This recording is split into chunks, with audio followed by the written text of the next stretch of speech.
주님의 은혜가 오늘도 여러분 삶 가운데 가득하시기를 주의 이름으로 축원을 드립니다. 예, 주님이 부활을 하셨습니다.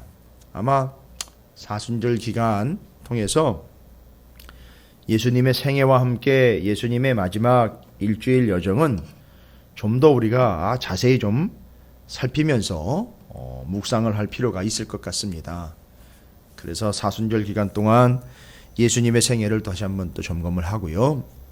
또 이 새벽 시간에는 고난주간 같은 경우는 예수님의 마지막 일주일을 성경 그대로 우리가 좀 따라가 보면서 그 기도의 제목들을 가지고 기도하고 부활의 신앙을 다시 한번 점검할 수 있도록 또 부활절을 이제 또 준비해야 되니까 그런 우리의 믿음의 여정이 됐으면 좋겠습니다.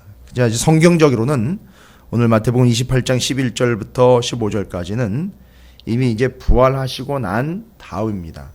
재미있는 거는 예수님이 부활하셨을 때에 죽었던 많은 사람들이 자던 성도들의 몸이 많이 일어났다라고 마태가 기록을 하고 있는데요. 이미 27장 52절에 그 사람들과 예수님의 차이는 뭐냐 하면 예수님은 그때 부활하시고 지금도 살아계시고요. 그때 죽었다가 자던 몸이 많이 일어났다니까 다시 살아났던 사람들은 그건 부활이라고 이야기하지 않습니다. 그 사람들은 또 죽었어요. 그러니까 지금까지 부활한 사람은 단 한 사람도 없습니다. 부활하신 분, 유일하신 예수 그리스도 한 분밖에 없습니다. 그러니까 우리는 그걸 믿는 겁니다. 그러니까 예수님만 부활하셨다. 예수님은 정말 부활하셨다. 그게 사실이다. 이걸 믿는 믿음이 부활신앙이고요. 이 부활신앙을 가진 사람들은 또 뭘 믿느냐면 나도 그렇게 부활할 것을 믿는다. 이제 이 신앙입니다. 그런데 이 부활하신 분명한 사건 앞에서요. 제 1차 목격자입니다. 제 1차 목격자예요. 어떻게 보면 예수님이 죽고 난 다음에 아리마대 사람 요셉의 무덤에 장사 지내는 걸 끝까지 봤던 마리아와 막달라 마리아. 이 여인들의 이 증언과 이들이 증인됨에는 상당한 큰 의미가 있는데 실제로 예수님이 부활하시고 난 다음에 무덤이 빈 걸 제일 먼저 누가 확인을 했느냐 하면 로마의 병사들이 확인을 했습니다. 이 경비병들이요. 제일 먼저 확인한 사람들이에요. 제 1호 증인입니다. 말하자면. 근데 이 부활이라는 사실 앞에서요. 분명히 부활하셨거든요. 무덤이 비어 있었다고요. 오늘 본문에서는 대제사장들에게 찾아가가지고선 이런 일이 일어났다고 경비병들이 보고를 하고 있는데 참 볼썽사납고 우스운 꼴은 뭐냐 하면 이 사람들은 로마의 군인입니다. 그러니까 지휘체계로 의하면 누구에게 가서 보고를 해야 되느냐 하면 총독한테 가서 보고를 해야 돼요. 근데 지금 제사장한테 가서 보고를 하고 있습니다. 예. 뭔가 벌써 이게 어울리지 않고 뭔가 이게 어긋나 있는 걸 우리는 좀 볼 수 있어요. 체계가 무너져 있다는 걸 알 수 있어요. 자, 그러면 이 제1차적인 경비병들이 부활이라는 사실 앞에서 그걸 어떻게 받아들이고 있느냐. 오늘 본문에 보면 그 부활의 사실들을 받아들이지 않는 사람들 얘기가 주로 기록이 돼 있잖아요. 단락이 짧지만 부활이라는 명확한 사실 그 증거조차도 받아들이지 않고 있는 이들의 행태에 대해서 이야기를 하는 겁니다. 여러분 이건 남의 얘기가 아니에요. 단순히 부활이라는 사건 앞에서만 우리가 이야기하는 것이 아니라 이제 신앙생활을 하는 우리가 철저하게 점검하고 돌아봐야 될 살떨리는 이야기입니다. 가슴이 막 두방망이 질칠 바로 그런 일입니다. 이건 심장에 맥박수가 너무 긴장한 나머지 막 뛰어야 될 얘기예요. 이게 남의 얘기가 아니라 우리 이야기가 될 수 있구나라는 분명한 근거를 이제 오늘 발견할 수 있는데 여러분 부활이라는 사실이 앞에서 이게 받아들이질 않고 있는 사람들 얘기. 첫 번째가 바로 경비병들인데요. 부활의 사실의 제1차 목격자들입니다. 그런데 그렇게 유리한 위치에서요. 부활이라는 사실을 받아들이질 않고 권모술수와 세상적인 패권을 그러니까 뭘 받아들였느냐면 돈을 받아들인 거예요. 제가 좀 전에도 말씀드렸지만 총독에게 가서 보고하지 않고 제사장들에게 가서 보고했다는 얘기는 제사장들이 이 일과 이 사실에 제 1차적인 권한을 가지고 있는 사람들이라고 이미 이 세상적인 권력을 받아들인 거예요. 이 경비병들이요. 그러니까 이 사실에 대해서 대제사장들과 그 유대의 장로들이 무슨 짓을 하느냐 하면 어마어마하게 많은 돈을 안겨줍니다. 그리고 입을 닫으라는 얘기죠. 어떻게 일 처리를 하려고 하는 거죠? 이거 제자들이 예수님의 시신을 훔쳐갔다라는 걸로 우리 정리 끝내자 이거예요. 그러니까 너하고 나만 알고 있으면 된다는 얘기죠. 그래서 싹 정리하고 그렇게 넘어가고 무마시키자. 아니잖아요, 여러분. 아닌데 제 1차 증인이었던 경비병들은 예수님이 부활하셨다라는 사실 믿으려는 것도 아니에요. 믿으라는 것도 아닙니다. 바라지도 않아요. 믿으려는 것. 좀 심하게 얘기하면요. 은혜 받았습니다 라고 이야기하지만 그걸 믿는지는 미지수예요. 이게 이제 목회자들이 착각에 빠질 수 있는 게 그런 부분들이거든요. 은혜를 받았습니다. 그러면 믿습니다로 받아들이는 그런 오해를 할 수도 있어요. 여러분 그거는 믿습니다라는 말과 은혜 받았습니다라는 말은 다른 걸로 이미 알고 있어요. 근데 지금 경비병들이요. 부활이라는 사실을 믿으라고 이야기하는 것도 아니에요. 아니 사실을 사실로 인정하기만 하면 되잖아요. 봤으니까요. 그리고 군인들이 그걸 지켰으면 정확한 보고와 함께 사실을 사실대로 얘기해야 되잖아요. 근데 그걸 벌써 왜곡시키고 있는 거죠. 지휘계통을 왜곡시켜서 제사장들한테 가가지고 이런 일이 있었다라고 이야기를 해보니까 거기다 돈을 먹여버리는 거예요. 그럼 뭘 받아들인 겁니까? 부활이라는 사실을 받아들인 게 아니라 제사장들의 제안을 받아들인 거잖아요. 세상적 제안을 받아들인 거예요. 타협안을 받아들인 거라고요. 권모술수를 받아들인 거라고요. 이해관계를 받아들인 거예요. 일반적인 정서를 받아들인 겁니다. 경비병들이 구체적으로 몇 명이 지켰는지 정확한 인원은 안 나와 있지만 적어도 2 이상이겠죠. 그들끼리 야합을 해서 부활이라는 사실이 아닌 속임수와 술수와 권력과 돈과 타협안을 받아들이는 거예요. 여러분 이게 이 사람들 얘기가 아니라 오늘날 우리 얘기라고 분명히 말씀드렸어요. 우리도 뺄 건 다 빼고 편안한 것만 받아들이고 있는 우리의 현실들을 좀 직시해 봤으면 좋겠어요. 이게 경비병들과 뭐 다를 바가 뭐가 있겠습니까? 받아들였다라는 거죠. 믿었다라는 것까지도 가지 않습니다. 받아들이는 것 자체, 있는 것 그대로만이라도 받아들여야 되는데 그렇지 않다는 거죠.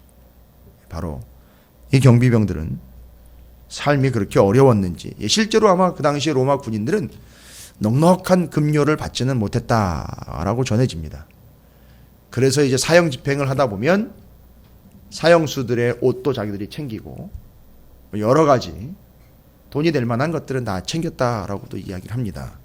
그러니 뭐 어마어마한 돈 앞에 그냥 속수무책으로 무너질 수밖에 없죠. 그래서 이 정신 나간 경비병들을 정신 차리게 만들어주는 건 아주 큰 돈으로, 사람이 이렇게 정신 나가면 일반적으로 돈을 먹여 놓으면 정신을 차린다는 얘기가 있잖아요. 그러니까 이 경비병들은 부활이라는 사실을 받아들인 게 아니라 대제사장들과 장로들의 제안을 받아들인 겁니다. 그리고 무지막지한 금액을 받아들인 거죠. 그 속임수, 바로 훔쳐갔다라고 이야기하고 정리 끝내자. 이 속임수, 제안을 받아들인 거예요. 여러분 극단적인 예를 들어볼까요? 제가 말씀을 선포하는 제가 이런 제안을 받아들인다고 한번 생각을 해보십시오. 이 목사로서 이 강단에 서서 하나님의 분명한 말씀을 진리로 선포해야 되는 제가 여타의 제안들이 복잡하거나 큰 제안일 필요도 없어요. 우리가 사사기를 연구했지만 그 미가의 집에 그 제사장처럼 그런 제안들을 받아들인다고 한번 생각을 해보십시오. 사실을 사실로서 전하는 것 말고요. 그런 유혹과 제안들을 받아들인다고 생각을 해보십시오. 여러분, 그건 끝나는 겁니다. 그러면은요, 저한테만 해당되는 겁니까? 교회와 성도들에게는 이건 해당이 안 될까요? 아니, 사실을 사실로 받아들이고 인정해야지요. 그러나 이런 여타의 제안들을 받아들인다면요, 그거 끝난 거지. 그건 교회 아니지요. 예, 그럴 수 있다는 걸 말씀을 드리는 겁니다. 그래서 우리는 경계해야 된다는 겁니다. 여러분, 우리는 뭘 받아들이는 겁니까? 어쨌든 우리는 듣기 좋은 거예요. 어쨌든 우리는 내가 편한 거예요. 어쨌든 우리는 내가 불편하지 않은 거. 그냥 내가 쉽게 적용할 수 있는 거예요. 여러 가지 중에 그렇게 편안하게 받아들일 수 있는 것, 그나마 나의 궁색함을 면하게 해줄 수 있는 것, 그 다음에 나의 이 어려운 처지를 쉽게 만들어줄 수 있는 것. 여기 경비병들 같은 경우 많은 돈을 받아들인 거고요. 제사장들의 제안을 받아들인 거예요. 그게 우리 속에서도 일어나고 있는 문제입니다. 두 번째로는요, 제사장들과 장로들 같은 경우는요, 여전히 부활이라는 사실에 대해서 모를까요? 압니다. 모를 리가 없어요. 그런데 이들은 어떻게 합니까? 이 부활의 사실을 심지어는 어떻게 합니까? 조작까지 합니다. 조작을 해서 거부를 하는 거예요. 아주 극단적인 거부죠. 부활을 막을 수는 없었습니다. 맞아요. 주님이 다시 오시는 건 막을 수 없습니다. 그러나 다시 오신다라는 사실을 이리 돌리고 저리 돌려서 바꾸고 조작하고 변개시켜서 그릇된 종말이라든지 그릇된 종말론들을 통해서 성도들에게 그릇된 가르침이 만연되어 있는 오늘날 시대를 보면 조작설이 아니라 아예 조작 자체가 난무하고 있다는 걸 우리는 알 수 있어요. 예, 말씀도 조작합니다. 뭔 조작을 못하겠습니까? 과학적이나 기술적으로도 뭘 조작하고 뭘 조작한다는 시대에 와 있는데 뭐 말씀 하나 조작하는 게 뭐 그리 어렵겠습니까? 여러분, 그럼 또 극단적인 예를 들어볼게요. 제가 이 자리에서 경비병들을 타협하기 위해 그들에게 안을 제시하는 것처럼 돈을 줄 테니까 이렇게 우리가 정리 끝내자 하는 것처럼 제가 여러분에게 타협안을 받아들였을 뿐만 아니라 여러분에게 말씀을 조작을 해서 전한다고 생각을 해보십시오. 이건 재앙입니다. 이건. 망하려고 작정을 한 거죠. 그거는. 근데 이 대제사장들과 장로들, 모를 리가 없는 이들이 부활을 막지 못했으니 어차피 부활은 못 막을 거고요. 이 사실만이라도 한번 조작을 해보자. 그래서 제자들이 훔쳐갔다고 얘기를 하자. 그리고 그 소식이 퍼져나가는 걸 막으려고 했는데, 여러분 재밌는 거는요, 요거 예수님 부활했다라는 소식을 좀 막고 제자들이 시체 훔쳐갔다라는 걸 좀 퍼치려고 했더니만, 잘 보십시오. 15절에 이게 상당히 좀 유머러스하고 좀 해학적인 표현인 것 같아요. 제가 보면. 군인들이 돈을 받고 가르친 대로 하였으니 이 말이 오늘날까지 유대인 가운데 두루 퍼지니라. 막으려고 했는데 대제사장 세력이 군인들에게 돈을 줘가지고 입막음 맞고 그릇된 사실을 조작해가지고 퍼졌다라는 게 유대인들한테 이미 쫙 퍼졌어요. 그러니까 막는다고 되는 게 아니고 조작한다고 되는 게 아닌 거예요. 이 꼴만 우스워진 거죠. 어쨌든 이 두 증인들을 보면은요, 경비병들과 제사장들과 장로들 부류를 보면 어쨌든 이 부활은 안 받아들이려고 그래요. 명확한 사실인데 예수님을 받아들이는 것과 또 예수님이 부활하셨다는 사실을 받아들이는 것 어떻게 보면 같을 수 있는데 이것도 내용상으로는 또 사건상으로 정황상으로 또 다른 상황이잖아요. 그 사실 자체를 지금 받아들여야 되는데 아예 안 받아들이려고 그래요. 부활했다라는 이 사실을요. 도대체 왜 이걸 안 받아들이려고 그럴까요? 그들은 나쁜 놈들이니까 안 받아들이려고 이렇게 얘기하고 끝나버리니 문제가 아니죠. 그럼 너무 쉽죠. 그러면 그냥 여러 가지 복잡한 거 필요 없이 그냥 넘어가면 되니까요. 그 왜 부활이라는 사실과 이 성경적인 진리들과 예언들을 왜 받아들이지 않으려고 하는 걸까? 그리고 왜 부활을 봉쇄하고 이 사실을 자꾸 막으려고 하고 은폐하려고 그러고 속임수로 속여보려고 하려고 왜 그런 수를 자꾸 쓸까요? 여러분, 이걸 받아들이면, 부활했다라는 사실을 받아들이면 다 바뀌어버립니다. 삶 자체가요, 가치관 자체가, 행동 자체가 다 바뀌어야 돼요. 아니, 변화되어야 된다는 걸 이야기하는 게 아니라 부활하셨다라는 사실 때문에 모든 스케줄이 다 바뀌어버립니다. 그러니까 부활했다는 사실을 받아들이지 않으면 유대인들은 그냥 그렇게 살아온 대로 살아가면 돼요. 로마는요, 여전히 그냥 세상을 지배하는 자로 살아가면 됩니다. 철학자들은요, 세상의 부활이라는 얘기를 어디 철학자들이 얘기합니까? 자기들이 주장하는 걸 그대로 주장하면서 가면 돼요. 근데 이 부활했다는 사실을 받아들이면 유대 종교 지도자들이든 유대인들이든 로마든 철학자들이든 엄청난 타격이 오는 겁니다. 왜요? 주장을 바꿔야 되고 말했던 걸 바꿔야 되고 행동 자체를 바꿔야 되고, 로마 같은 경우는 어떨까요? 유대인의 왕으로 왔다는 이가 실제로 죽음을 이기고 부활을 했습니다.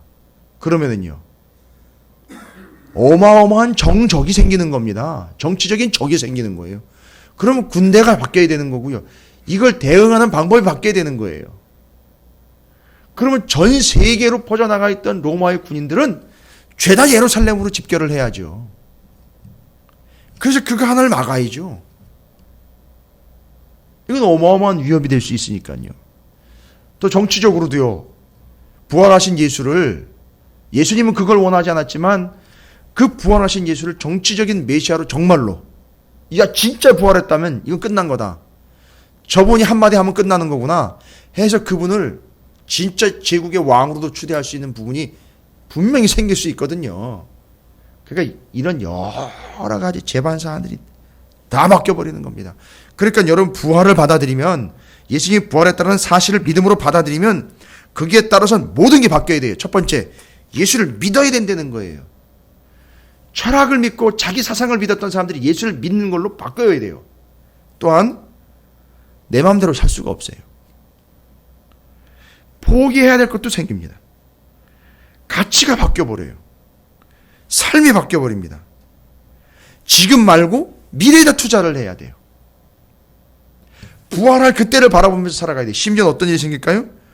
부활을 믿기 때문에 죽음도 불사합니다. 그렇죠. 부활을 믿기 때문에 죽음도 불사하는 일이 생깁니다. 야, 이게 어마어마한 변동을 가져오는 거지요. 그러니까 그걸 인정하지 않는 거예요. 예, 인정하지 않으면 쉽게 갈 수 있어요. 그냥 살아온 스타일 그대로, 라이프 스타일 그대로 갈 수 있습니다. 부활이라는 사실을 받아들이지 않으면 그냥 편한 대로 갈 수 있어요. 그냥 늘 그랬던 대로 가면 됩니다. 여전히 제사장들은 그냥 성전 휘장을 꼬맨 채로 그렇게 그냥 들락날락 거리면 돼요. 그러고 보니까 그러네요. 제사장들이요, 성전 휘장 찢어진 걸 봤을 거 아닙니까? 아니, 성소만 들어가도 보이는 건데. 레위인들도 봤을 거 아닙니까? 그 제사 드리는 걸 돕는 이들도 봤을 거 아니에요. 찢어진 걸요. 주여, 어떻게 저런 일이 생길 수 있었는가? 예수 그리스도 때문에 이러는 거죠. 근데 그분이 죽음과 동시에 찢어졌는데, 그분이 살아난 거예요. 이게 다 연결되지 않겠습니까? 그러니까 대제사장들은요, 이거 막는 거죠. 다 바뀌어버리는 거예요. 성전 사라지잖아요. 없어지잖아요. 다 치워버려야 되잖아요. 제사 하지 말아야 되잖아요. 이제 필요 없는 거잖아요. 헌금 줄잖아요. 야, 이게 다 교회로도 들어가겠구나, 뭐 이런 계산들 나올 거 아닙니까? 막아야죠. 어마어마한 변화가 옵니다. 지금까지 살아온 대로 그냥 가고 싶은데 엄청난 변화가 오는 거예요. 그러니까 그걸 받아들이지 않는 거예요. 자, 이건 반드시 우리가 적용하고 넘어가야 됩니다. 뭔 얘기입니까? 부활신앙은 어제 새벽엔 뭐든지 뚫고 나가요. 어떤 장애물도 뚫고 나갑니다. 왜요? 예수님이 뚫고 나오셨거든요. 아니, 통과예요, 통과. 그러니까 부활신앙은 무사 통과입니다. 아니, 무사가 아니라 완벽 통과입니다. 그냥 통과해내는 거예요. 그게 형통인 겁니다. 어떤 장애물도요. 근데 이 부활이라는 사실이요, 받아들이게 되면 엄청난 변화가 옵니다. 아니, 바뀌어야 돼요. 바꾸어야 됩니다. 만약에 지금 우리가 자동차를 타고 다니고 있지 않습니까? 자동차를 타고 다니는데 연료가 없어서가 아니라 태양 에너지로 가는 자동차가 발생이 되면 무슨 일이 생길까요? 싹 바뀌어야 됩니다. 다 바뀌어야 되는 거예요. 엔진 자체가 없어지겠죠. 연료가 필요 없겠죠. 그러면 이 지구상에 있는 모든 자동차들은 싹 다 바뀌어야 되는 겁니다. 불편하겠죠. 어마어마한 비용이 들겠죠. 쉽지 않을 겁니다. 이런 우편번호 하나만 바뀌어도 바뀌는 게 한두 가지가 아니지 않습니까? 그런데 이 부활이라는 사실을 받아들이면 바뀌는 게 한두 가지가 아닐 거예요. 다 바뀌어버려요. 자, 이건 부활이라는 사실뿐만 아니라 여러분, 우리는 왜 그렇게 말씀을 많이 받아들이는데도 공부만 하고 그 진리를 사실 그대로 믿고 받아들이려고 하질 않을까요? 공부는 해서 이해는 하는데 그걸 받아들이질 않아요. 사실로 진리로서. 왜일까요? 그걸 사실과 진리로 받아들이는 순간 내가 바뀌어야 되거든요. 아니, 바꿔야 되거든요. 그러니까 아무리 많은 설교 말씀을 들어도, 아무리 많은 말씀을 수도 없이 공부를 해도 그걸 받아들이는 건 거부를 하는 거죠. 이해하고 공부하는 때까지는 멈춥니다. 그러나 그걸 믿고 받아들이면 바뀌어야 되거든요. 하나니까 뛰어먹지 말라고 분명히 얘기했고요. 말씀에 명확하게 죽음 앞에서도 물러서지 말라고 얘기했고요. 불의와 타협하지 말라고 분명히 얘기했어요. 말씀 분명히 얘기하는데 그걸 받아들이면은요, 손해보거든요. 그거 받아들이면요, 내 삶에서 바뀔 게 한두 가지가 아닌 게 평생 그렇게 살아왔는데 그걸 바꿔야 되는 거예요. 맨날 뇌물을 공여를 해야 되고, 맨날 받아먹는 게 있고, 맨날 거짓말하는 게 있고, 맨날 속이는 게 있고요. 내 가치는 성경이 말하는 가치와 분명히 다른 것으로 살아왔는데 받아들이면은요, 그걸 다 바꿔야 되는 거거든요. 여러분, 이게 제사장들과 뭐가 다를 바가 있습니까? 다 벗겨버려야 되는 거예요. 다 바뀌어버려야 되는 겁니다. 그러니까 안 받아들이는 거예요. 그냥 종교 생활로 끝내주고 형식적인 믿음으로 수준 조절을 하는 거죠. 받아들이질 않는 겁니다. 이런 부활도 그런 판에 이 성경 말씀 몇 구절 뭐 내가 안 받아들인다고 우리에게는 일상이 되어버린 거죠. 그러나 그렇게 받아들이지 않는 이들의 결국은 뻔한 겁니다. 경비병과 제사장들과 장로들을 통해서 과연 우리는 오늘날 하나님의 명확한 진리를 어떻게 받아들이고 있는가, 좀 정확하게 우리 자신을 좀 살펴보는 그런 시간이 됐으면 좋겠습니다. 예, 받아들이는 순간부터 변화가 되고, 아니, 바꾸어 가야 돼요. 그러니까 그게 힘들고 싫은 거죠. 솔직하게 얘기하면 그렇죠. 말씀대로 다 받아들이면요, 예, 다 바꿔야 돼요. 싫은 거죠. 힘든 거죠. 짜증나는 거죠. 엄두가 안 나는 거죠. 그렇게 살아왔으니까요. 또 그렇게 살아온 대로 가고 싶은데 이 부활이라는 걸 받아들이면 이거 영락 없이 깡통차게 생겼거든요. 예. 그러나 부활신앙은 그런 걸 뚫고 나간다는 거죠. 받아들이냐 안 받아들이냐, 그건 뭐 그 사람의 본인의 권한이라고 할 수도 있겠지만, 그러나 그 결과는 어느 누구도 책임지지 못할 분명하고도 명확한 사실로 우리에겐 다가옵니다. 부활하신 예수 그리스도께서 다시 오실 겁니다. 그리고 그분이 평가하실 거예요. 받아들였느냐, 받아들이지 않았느냐로. 우리는 그때를 부활신앙을 가지고 준비하는 겁니다. 끝까지 여러분 모두가 다 부활신앙을 가지시고 부활신앙을 가졌다면 이 명확한 하나님의 진리는 다 받아들이는 겁니다. 받아들여야 돼요. 타협해서도 안 되고요. 그거 말고 더 좋은 걸, 다른 걸 차선으로 받아들여도 안 되고요. 그냥 공부하는 수준으로 머물러서 진리를 그냥 성경 공부로 단순한 제자 훈련 수준으로 머물러서 넘어가면 안 됩니다. 받아들여서 믿고 바꿔가야죠. 말씀대로요. 그게 부활신앙입니다. 저는 어제 오늘에 이어서 부활신앙을 다시 한번 정리합니다. 부활신앙의 효과를 어제 이야기했다면 뚫고 나갑니다. 어떤 장애물도요. 그러나 부활신앙의 제일 근본적인 특징은 바꿔야 될 건 바꾸게 된다라는 것. 받아들이면은요. 그게 진짜 부활이에요. 왜요? 자기가 죽는 거니까요. 손해를 감수하는 거니까요. 내려놓는 거니까요. 부활신앙은 그래서 받아들입니다. 뭘 받아들일까요? 변화와 바꿔야 하는 것과 교체해야 되는 것들을 다 받아들이는 신앙. 그게 부활신앙이다라는 거죠. 받아들이는 순간부터 변화는 시작이 됩니다. 그게 부활신앙이라는 사실 잊지 마시고 우리가 진리를 이와 같이 받아들이는 철저한 부활신앙을 가진 부활의 백성들로 이 모든 난관들과 장애물들을 뚫고 나가는 우리 성도들과 교회가 되시기를 주님으로 축복합니다.